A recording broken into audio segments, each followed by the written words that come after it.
तत्त्वदर्शिभिः।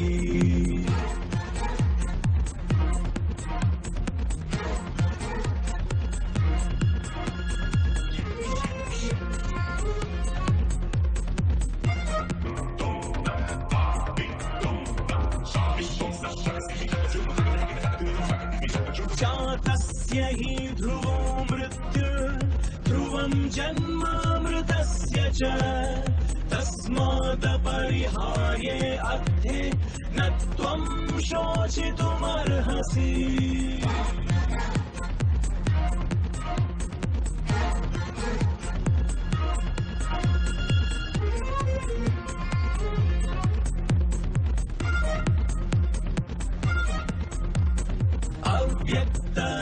अव्यक्तनिधनान्येव तत्र का परिदेवना।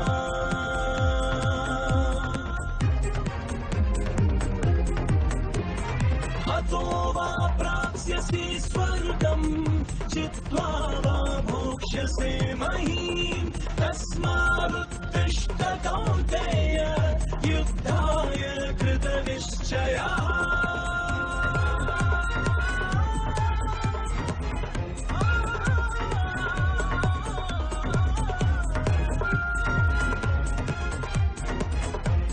सतो विद्यते भावो न भावो विद्यते सतः उभयोरपि दृष्टोऽन्तस्त्वनयोस्तत्त्वदर्शिभिः।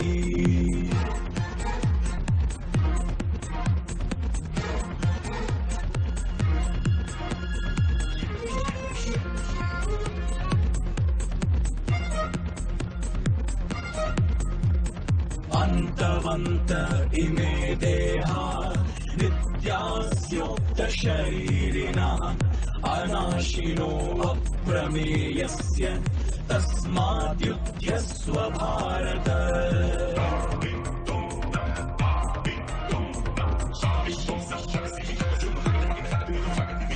जातस्य हि ध्रुवो मृत्युर्ध्रुवं जन्मामृतस्य च तस्मादपरिहार्ये अध्ये न त्वं शोचितुमर्हसि।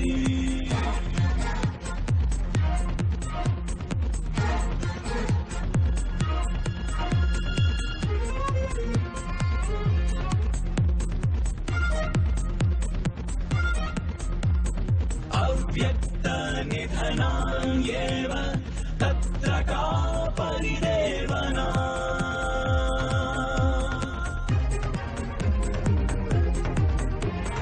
हतो वा प्राप्स्यसि स्वर्गं चित्वा वा भोक्ष्यसे महीम्।